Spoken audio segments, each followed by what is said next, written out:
There are certain moments in a marriage when the man you thought you were turns out to be a stranger. I met him in a deserted garage in Raleigh, North Carolina, in February 2024.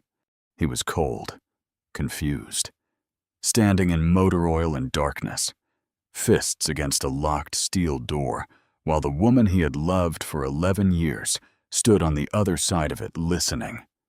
My name is Benjamin Ward. I'm 44 years old. And my wife, the woman who wore my grandmother's ring, who I drove 4 hours to propose to on top of Chimney Rock, who cried at our wedding while I tried not to, locked me in a garage and smiled doing it. Not because I threatened her, not because I raised my hand, not because I betrayed her in any way that matters. She did it because I said no. And that, as I would learn over the next 24 hours, was the one word Sandra Ward had decided she would never accept from me again. Let me take you back 6 weeks. January 2024, Raleigh, North Carolina. My mother, Ruth Ann Ward, died on January 6th, 2024. She was 71 years old. She had spent the last 32 years building a wholesale floral supply company called Ward Bloom Supply out of a rented commercial unit on Old Wake Forest Road in North Raleigh. She started with $4,000, a second-hand refrigerated van she bought at a county auction, and a spiral notebook full of florist contacts she had collected from church directories, community boards, and trade shows across Wake County. By the time she passed, Ward Bloom Supply was supplying fresh-cut flowers, preserved botanicals, and dried floral arrangements to over 140 retail florists, event planners, and wedding vendors across the Triangle. That's Raleigh, Durham, and Chapel Hill. She had 8 full-time employees, a fleet of 2 refrigerated delivery vans, a cold storage unit rated at commercial scale, and a client list that read like a wedding directory for the entire region. She built that from nothing. From 40 years old, with bad knees and a plastic organizer full of business cards. I watched her do it. I helped her do it on weekends when I was in my 20s, loading vans, running invoices, driving deliveries to Chapel Hill florists during the Christmas rush. I loved that company, the way you love something that smells like your mother. She left it to me 100% in a properly executed will, reviewed and notarized in October 2023, just 3 months before she passed. I didn't know that when she died. I was too deep in grief to think about paperwork. But Sandra knew, somehow. She knew before the attorney even called me. I didn't find that suspicious at first. I thought she was being supportive. I thought a lot of things about Sandra that turned out to be wrong. The will was read on January 19th, 2024, in the office of my mother's attorney, Gerald Tate, on Glenwood Avenue in downtown Raleigh. Sandra sat next to me with her hand on my knee. She wore a dark gray blazer. She looked composed, careful. She was too composed for a woman who had just lost her mother-in-law 3 weeks earlier. I noticed it. I filed it away without knowing why. When Gerald read the transfer, full ownership of Ward Bloom Supply, including all assets, vehicles, inventory contracts, client agreements, and the commercial lease on Old Wake Forest Road. Sandra's hand tightened on my knee. Not a squeeze, a grip, like she was steadying herself. On the drive home, she was quiet for 7 minutes. I know because I watched the clock, wondering what she was thinking. Then she said, "We should sit down this week and talk about the business." "Sure," I said. "I'm still figuring out what I even want to do with it." She nodded. "We should probably get ahead of it sooner than later." I assumed she meant logistics. What to do with the lease, the employees, the inventory, whether to keep it running or sell. I was 44 years old. I worked in commercial real estate, and I had no experience running a floral supply operation. Those were the practical questions I thought she was raising. She was not raising practical questions. The first conversation happened the following Tuesday, January 23rd. We sat at the kitchen table on Whitaker Mill Road, the house we had bought together in 2018, and Sandra slid a single printed page across the table. It was a draft business management agreement. It assigned operational and financial authority for Ward Bloom Supply to Sandra Ward, effective upon my signature for an initial term of 5 years. I stared at it. "What is this a solution?" she said. "You don't know how to run a floral business. I have an MBA. I've been doing financial consulting for 8 years. I can take it from where your mother left it and grow it into something real. You keep your real estate job. I run the company. We both benefit." "Sandra, my mother left this to me and you're overwhelmed. You said yourself you don't know what you want to do with it. That's different from handing you control of it." She leaned back. "I thought we were partners. We are in our marriage. That's different from a business transfer." She smiled, and that smile sat wrong. Too practiced, too patient. Like she had rehearsed her way through my objection 5 times before she raised the topic. "Just think about it. There's no rush." There was a rush. I just didn't know it yet. By February 3rd, she had raised the subject 4 more times. The conversations escalated slowly. First appeals to practicality, then appeals to partnership, then quiet suggestions that I was being emotionally irrational because of grief. The last one stung. My mother was barely 4 weeks gone.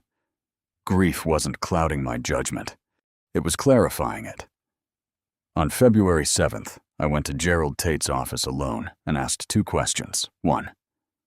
What did it mean legally for me to sign a management authority agreement? 2.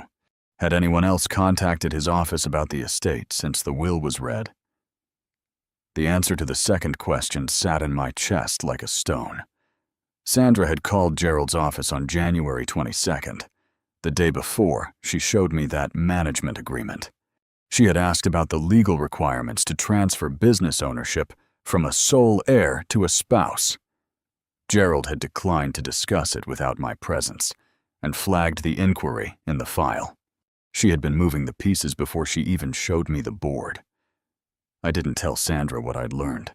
I went home, cooked dinner, and sat across from her at the table we had shared for 6 years in that house, and realized I was looking at someone I didn't fully recognize.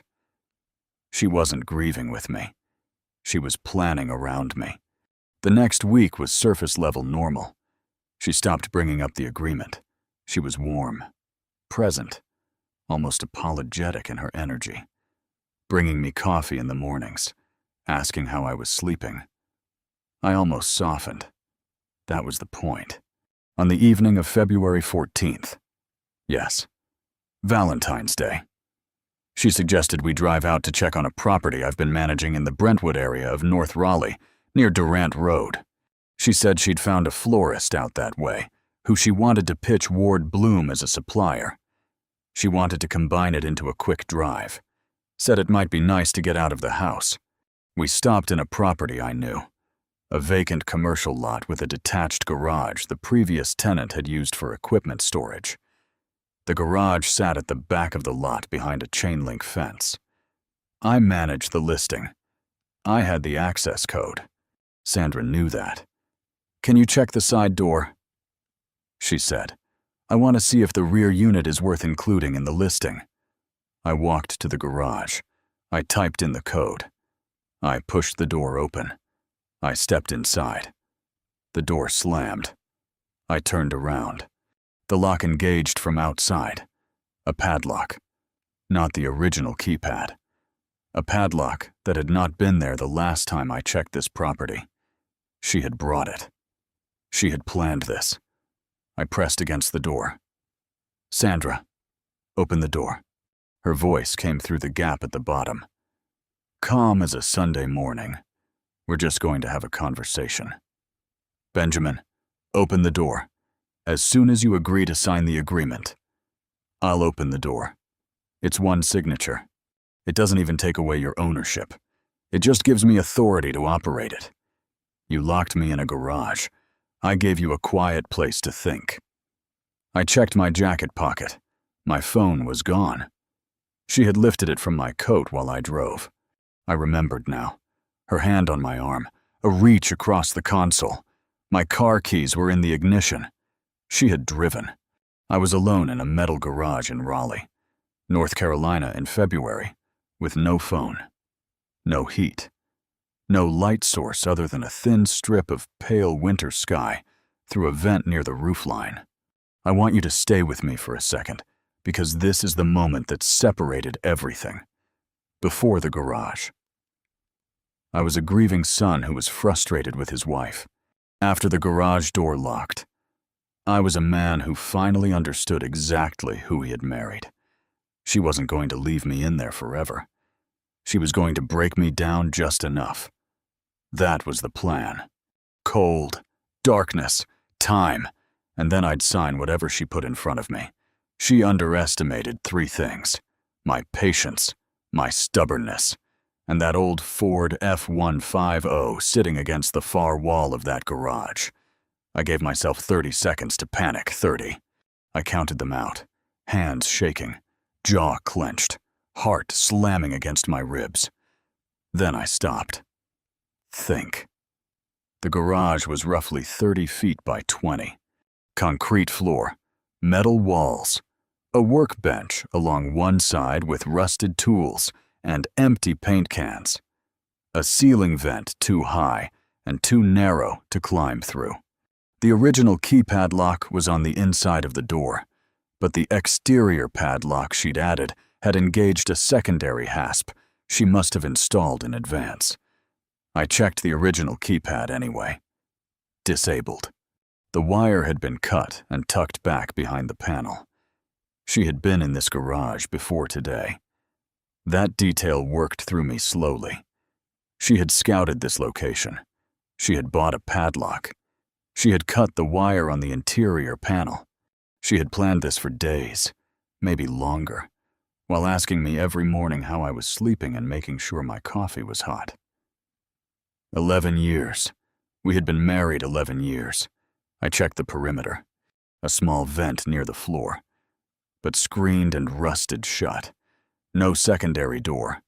One window high on the south wall painted over from outside, probably during the commercial tenant's time, and barred with a horizontal iron rod bolted to the frame. I could see light through it, but nothing else. Then I noticed the truck. The Ford F-150 was old, mid-1990s by the look of it. Cream-cold, flat front tires collecting dust in the far left corner of the garage. The previous commercial tenant had apparently left it behind when they vacated. It had been on the property records as abandoned equipment, something I had noted and never escalated to the landlord. The cab was unlocked. I climbed in mostly to get off the cold concrete floor. The bench seat had an old work blanket folded against the passenger door. I pulled it around my shoulders and sat there in the dark cab of a dead truck and tried to decide what I was going to do. She'll be back in the morning, I told myself. Or someone will see the property listed and call the office, or Gerald Tate will notice something is wrong. None of those were fast enough. It was February in the mid-40s outside, colder inside the unheated garage.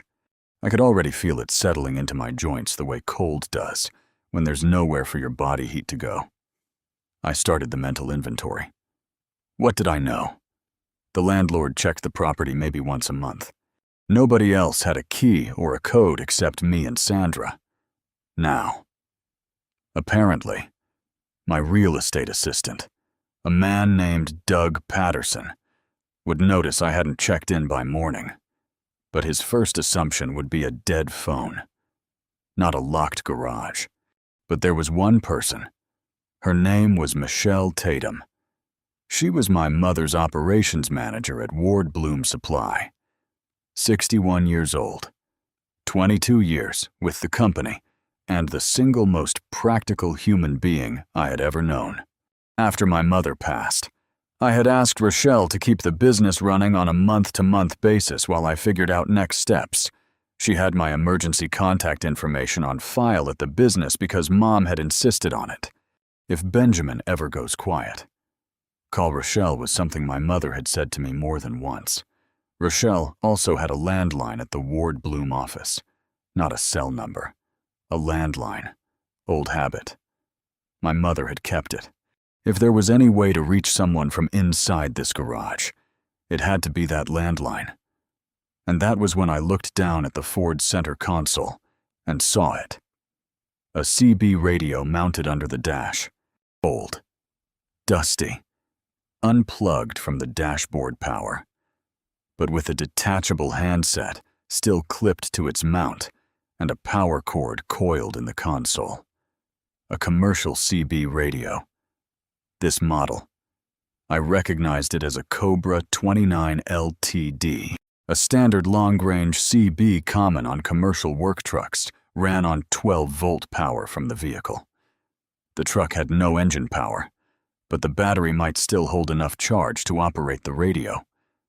I pulled the handset. I found the power cord. I plugged it into the vehicle's 12-volt accessory port below the dash. The radio clicked. A red light came on. Faint, but on. I tried channel 19 first, the standard trucking frequency used on most American highways. Nothing but static and a distant diesel engine somewhere miles away. I tried channel 9, the emergency channel designated by the FCC for CB radios. Static. Then a voice scratchy. Broken, but human. Any unit on 9. Confirm location if you need. I press the transmit button. This is a civilian. I'm locked inside a garage on a commercial property near Durant Road in North Raleigh. I need someone to call. The battery cut out. 10 seconds of power, maybe less. The red light was gone. I sat in the cold cab of that truck and waited. And I thought about my mother. She used to say the hardest thing in any business wasn't the finances or the competition. It was learning which people you could trust. Absolutely. Most people, she said, are good, but a few aren't. And the dangerous ones don't announce themselves. They bring you coffee and smile while they do it. Mom, I thought you tried to warn me about everyone except the person sleeping next to me. I pulled the blanket tighter and settled in for the night. At some point around 3 a.m., I stopped being angry and started being strategic. That shift from emotion to calculation was the thing that saved me. Not the radio, not the blanket, not even the call that eventually came. What saved me was the moment I decided to stop pounding on the door and start thinking about what Sandra was planning to do next. Because she wasn't just improvising. She had a timeline. I could feel it. She had locked me in on the evening of February 14th, Valentine's Day, which in hindsight was either deeply ironic or deeply deliberate. The Ward Bloom business had a lease renewal coming up at the end of February. If she could present signed transfer documents to the landlord in the business bank account, First Citizens Bank on Six Forks Road in Raleigh, before that renewal date, she could establish herself as the operating authority before I had time to contest it.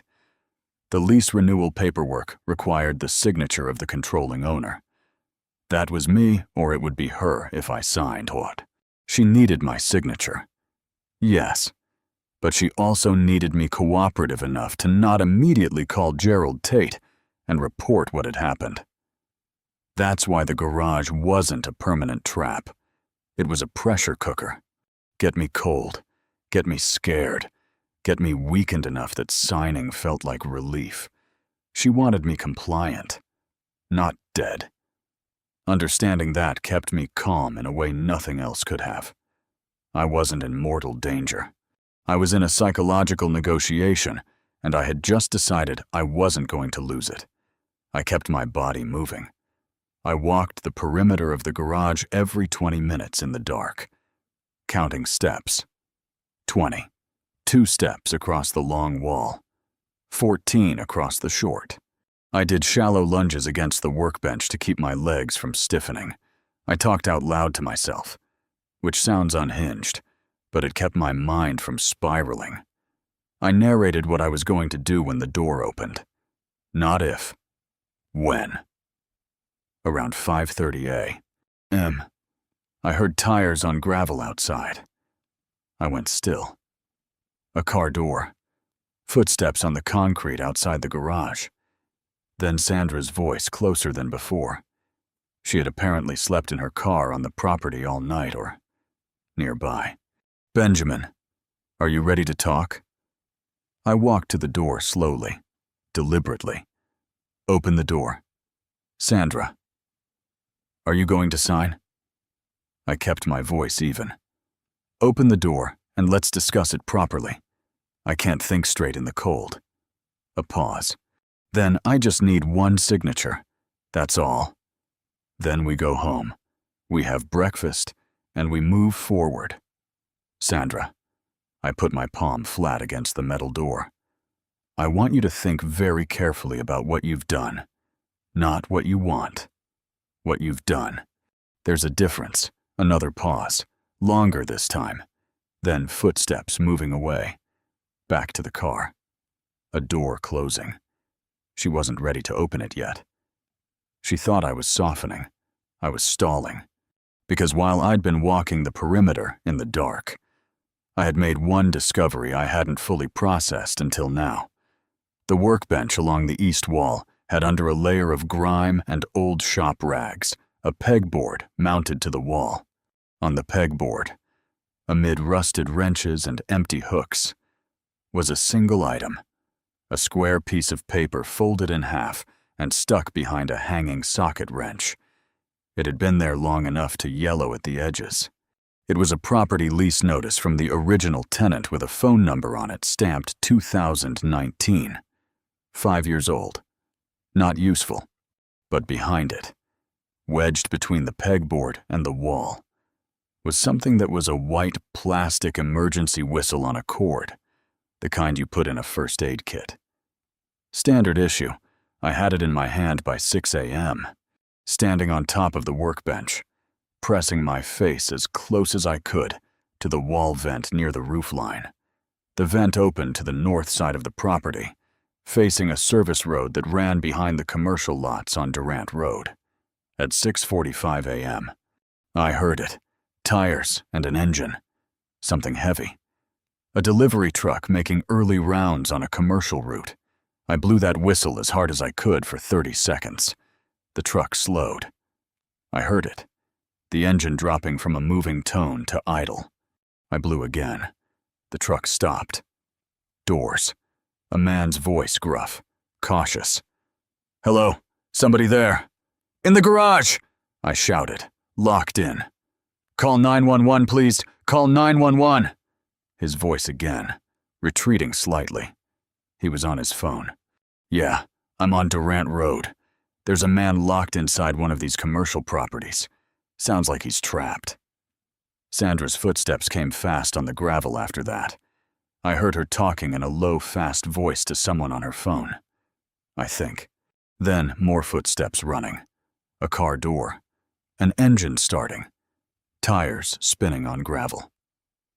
She left. The Raleigh Police Department arrived at 7:14 a.m. on February 15th, 2024. An officer named Sergeant Dale Hutchkins removed the padlock with bolt cutters from a set in his patrol vehicle. When the door swung open and the gray morning light came in, I stood there in my work jacket and that old truck blanket and did something I hadn't done since the day my mother died. I cried, not from relief, from rage, because standing in that doorway, finally breathing fresh air, I understood everything. Sergeant Hutchkins sat me in the back of his patrol car with the heat running and took my statement. I told him everything. The management agreement, the escalating pressure, the lifted phone, the premeditated padlock, the cut wire on the interior keypad, Sandra's voice through the door asking me to sign. He was quiet for a long moment. Then he said, "Mr. Ward, this isn't a domestic dispute. What you're describing is unlawful imprisonment." I want you to pause on that phrase for a second because I think a lot of people, especially men, don't think about it that way. We're conditioned to believe that if a woman locks a man in a garage, it's a marital argument that got out of hand. We're not conditioned to call it what it is legally. A crime. Sergeant Hutchkins did without hesitation. The officers located Sandra within 2 hours. She had driven to a friend's house in Garner, about 15 miles south of Raleigh. When they brought her in for questioning, she told them the whole thing was a misunderstanding, that I had gone into the garage voluntarily, that she had thought I was still inside when she left, that she had no idea the door had locked, which would have been more convincing if the bolt cutters hadn't removed a padlock. A brand new Master Lock number 3 that had been installed on a HAP that was not on the property lease record and had not been there during my last property check 2 weeks earlier. Someone bought that padlock. Someone installed that HA hasp.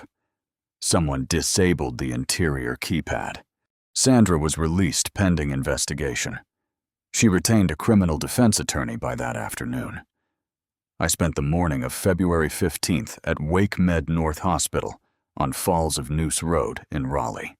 Mild hypothermia, dehydration, bruised knuckles from hitting the door in the first hour. The attending physician kept calling me sir in the way that people use it when they're concerned, but trying not to show it. My real estate assistant, Doug Patterson, was at the hospital by 9 a.m. He had been trying to reach me since 8:30 the previous evening and had apparently driven by both the office and our house before calling Raleigh PD at 6:58 a.m., which meant his call and the delivery driver's call hit dispatch within minutes of each other. Doug is 31 years old, quiet, relentlessly dependable, and he stood in that hospital room and said absolutely nothing for about 90 seconds before he managed. "I knew something was wrong when you didn't answer the property alert. Thank you for calling them," I said. He nodded. "What do we do now?"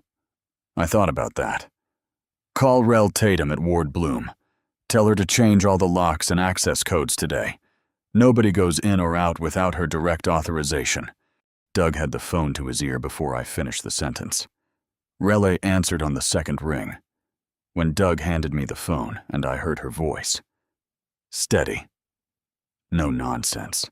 The same voice that had been running my mother's warehouse for 22 years. I almost managed to smile.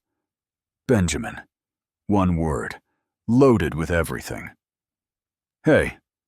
Rele. "I heard. Doug told me. Are you all right?" "I'm better than I was at 3 o'clock in the morning." A beat. She went after the business. Not a question. Yes, I figured. She called me last week asking about the lease renewal process. Said she was asking on your behalf. I told her to have you call me yourself. She called Rochelle. Sandra had tried to work around me from every direction. Gerald Tate. The bank now. Rochelle.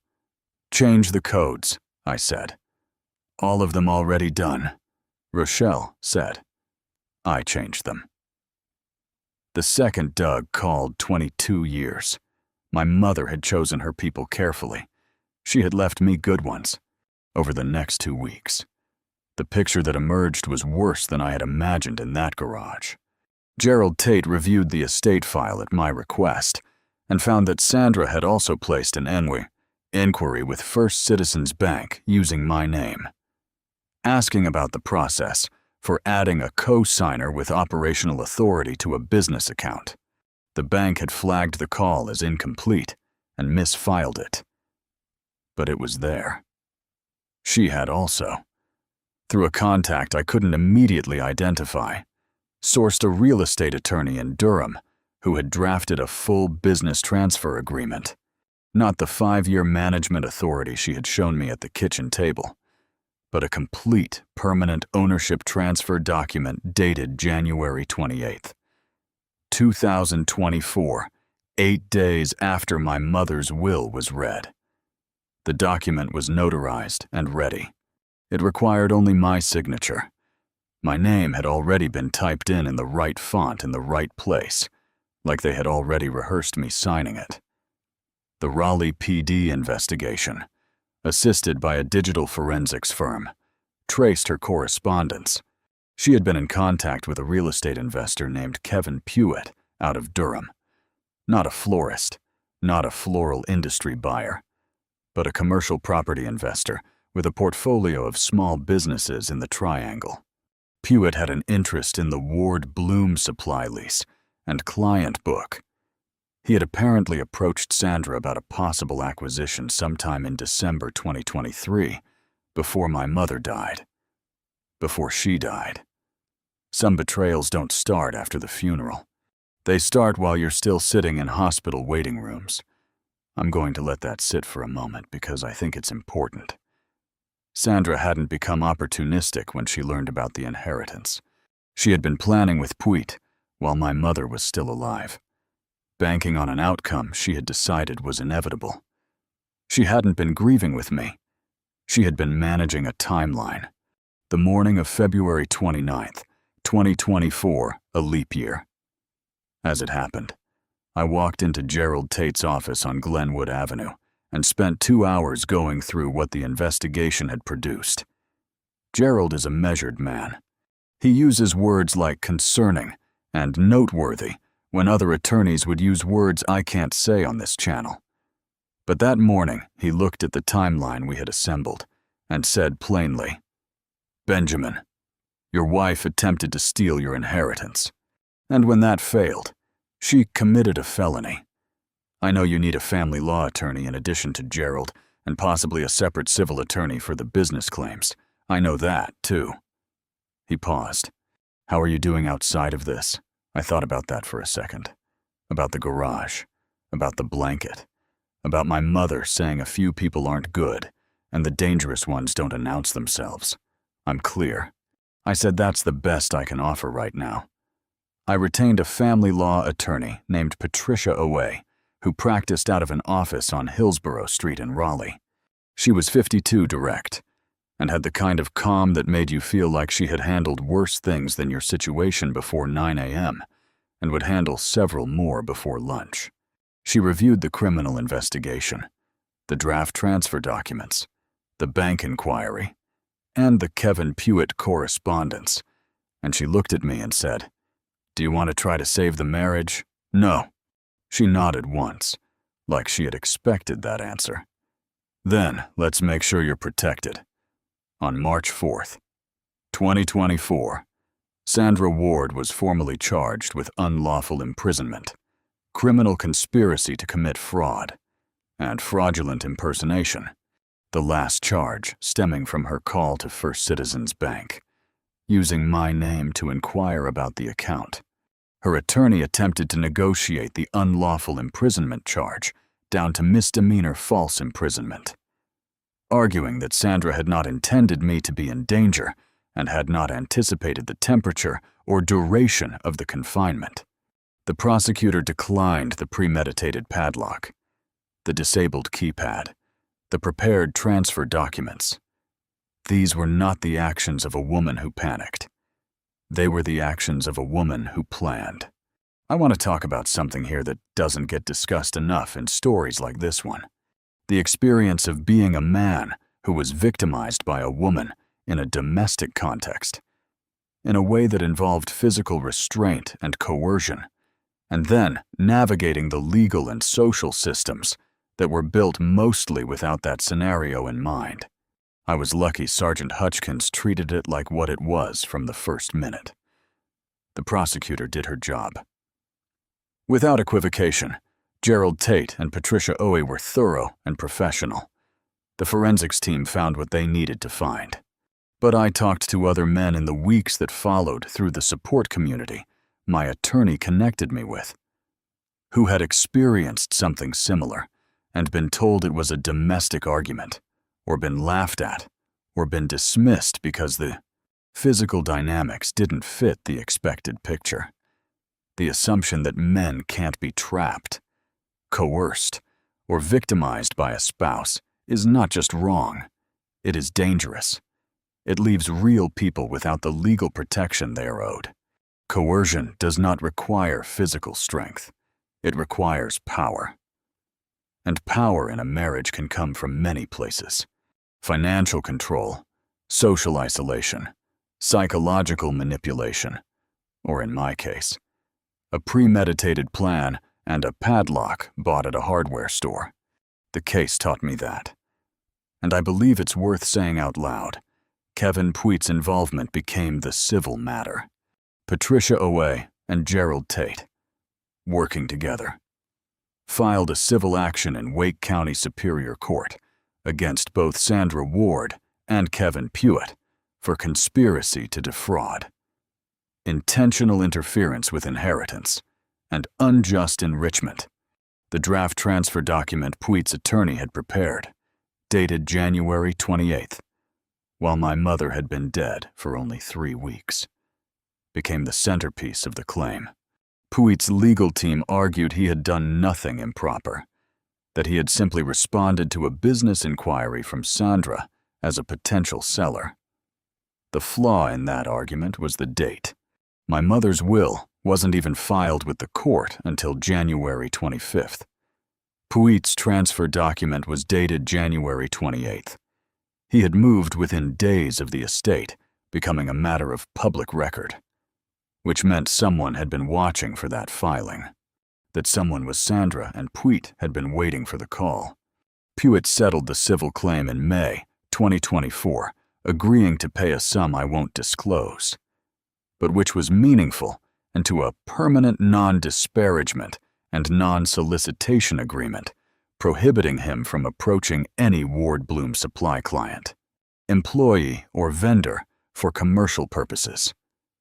He also, as a condition of the settlement, provided a full written statement detailing the communications between himself and Sandra from December 2023 through February 2024. That statement became part of the criminal file. It confirmed that Sandra had approached Puig in early December, 2 months before my mother died, with a proposal. If Sandra could deliver controlling authority over Ward Bloom Supply, Puig would pay her a finder's fee and retain her in a consultancy role. She had gone shopping for a buyer before she'd even gone shopping for black clothes to wear to my mother's funeral. Sandra's criminal case resolved in August 2024. She accepted a plea agreement, 2 felony counts, criminal conspiracy, and unlawful imprisonment reduced from the original charging document in exchange for a guilty plea, and a negotiated sentence. She received 36 months of supervised probation, a $15,000 restitution payment to the estate for legal costs incurred in defending the business, and a permanent civil protection order prohibiting her from having any contact with Ward Bloom Supply employees, clients, or vendors. She served no jail time, her attorney argued. First offense, no physical injury, remorse. I was asked by the prosecutor's office whether I objected to the plea. I didn't. Not because I forgave her, because sending her to prison would have extended the entanglement between us. And what I wanted more than punishment was separation. Clean. Final document. Our divorce was finalized in October 2024. North Carolina is an equitable distribution state. The Ward Bloom Supply business, inherited solely from my mother and never commingled with marital assets, was excluded from the marital estate entirely on the basis of inheritance law. She received her share of the house on Whitaker Mill Road, the joint savings, and the jointly owned vehicle. I kept everything my mother built. That was always how it should have been. Ward Bloom Supply as of today. February 2025 is intact. Michelle Tatum is still the operations manager. She also accepted a 5% ownership stake, something I structured with Gerald Tate in November 2024. She cried when I told her. Then she said, "Your mother would have done this years ago," which was exactly right. and slightly embarrassing. We expanded the cold storage unit in January 2025, adding capacity for 2 additional floral categories: tropical imports and specialty preserved botanicals that my mother had wanted to add but hadn't had the capital for. The client list grew by 11 accounts in the second half of 2024, partly because the stability of the business through the legal turmoil gave vendors and florists confidence. Doug Patterson joined as my part-time operations liaison, coordinating between my real estate work and Ward Bloom scheduling. He still hasn't said more than is necessary about any of it. That's one of the things I value most about him. I sold the house on Whitaker Mill Road in December 2024. I live now in a smaller house in the Morai neighborhood near downtown Raleigh, 2 miles from my mother's old commercial unit on Old Wake Forest Road. Some mornings I drive past the warehouse before I go to the office. I don't always go in. Sometimes I just sit in the car and look at it. The lights on, vans loading, Relly's truck in the lot. And think about what my mother built from 40 years old with bad knees and a spiral notebook. She gave that to me, and I kept it. That's the whole story, except for one last thing. The garage on the Durant Road property. I contacted the landlord in March 2024, disclosed what had happened, and asked whether he wanted to retain me as his listing agent. He did. The property sold in September 2024 to a local HVAC contractor who needed the space for equipment storage. Before he took possession, I walked back into that garage one last time. I returned the work blanket to the cab of the Ford F-150. I found the CB radio handset still in its clip. I don't know if the battery in that truck is dead now. I don't know if anyone will ever plug in that old Cobra 29 again. But I left it exactly where it was, because somewhere through 10 seconds of power and an emergency channel and a delivery driver named Terry, whose last name I never got, it sent a signal out into the dark, and someone answered. That's what I want you to remember from this story. When you're locked in somewhere cold and lone, and convinced that no one is listening, keep transmitting. Use whatever you have. An old radio, a plastic whistle, a single name you trust. You don't need a full signal. You need 10 seconds and the right frequency. That's all it took in the end. Not a dramatic confrontation, not a perfectly rehearsed speech. Just 10 quiet seconds where everything finally lined up the way it was supposed to. Funny how life works that way. We spend years believing change arrives with fireworks, when more often it arrives in a moment so ordinary, you almost miss it. A phone call answered at the right time. A sentence spoken without anger. A decision made after months of silent preparation. Those are the moments that actually change lives. My mother understood that long before I did. She built a business from the ground up at 40 years old, in a city where nobody owed her anything, knew her name, or was waiting to help her succeed. She rented a tiny office with furniture that didn't match, and a second-hand desk she bought because it was sturdy, not because it was attractive. Every morning she unlocked the front door before sunrise. Every evening she turned off the lights herself. Some days customers came, some days they didn't. The rent still had to be paid either way. She never complained about that. She simply came back the next morning and unlocked the same door again. Week after week. Year after year. People like to call that determination. But I think it's something quieter than that. It's faith in the value of showing up before the results have given you a reason to. She made it work because she refused to stop when stopping would have been easier. I didn't fully appreciate what that meant when I was younger. As a child, you assume your parents simply know what they're doing. It isn't until you're older that you realize how many of their confident decisions were made while they were just as uncertain as everyone else. The difference was that they kept moving anyway. She never sat me down for a lecture about perseverance. She didn't need to. Children pay far more attention to what we repeat than to what we preach. I watched her balance ledgers late at night after everyone else had gone to bed. I watched her greet every customer with the same patience whether they spent $20 or $20,000. I watched her solve problems one careful decision at a time instead of looking for shortcuts. Without realizing it, I was learning the only business lesson that has never gone out of style. Keep showing up long enough for your work to speak louder than your circumstances. She left me that instruction not in words, but in what she built.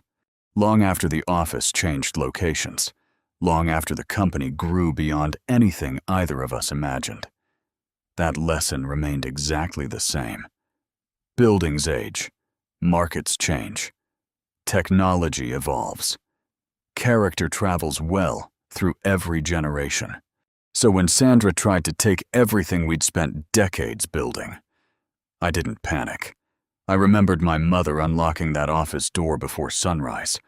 I remembered the stack of unpaid invoices she quietly worked through one page at a time. I remembered the way she treated setbacks as assignments instead of endings. There wasn't really another option available to me. I did the only thing I knew how to do. I came back, not with louder arguments, not with bitterness. I came back with records, patience, preparation, and the quiet confidence that truth eventually catches up to persistence. Day after day, I kept doing the next right thing. Some days, progress measured itself in inches. Some days it didn't seem to move at all. But foundations aren't strengthened by dramatic gestures. They're strengthened by repetition. One brick, one beam, one honest decision after another. Looking back now, I understand that my mother never built the business simply so I could inherit it. She built it so I would inherit the habits required to rebuild it if anyone ever tried to tear it down. That's a far greater gift. Money can disappear. Buildings can be sold. Markets rise and fall. But once someone teaches you how to begin again, no one can take that away from you. You need 10 seconds and the right frequency. Sometimes you also need 40 years of someone quietly showing you what resilience looks like before you ever realize you're learning it. My mother gave me that education every single day. When the time came to protect what she had built, I didn't have to invent courage. I simply borrowed the example she'd been leaving me my entire life. And when Sandra tried to take it, I did the only thing I knew how to do. I came back.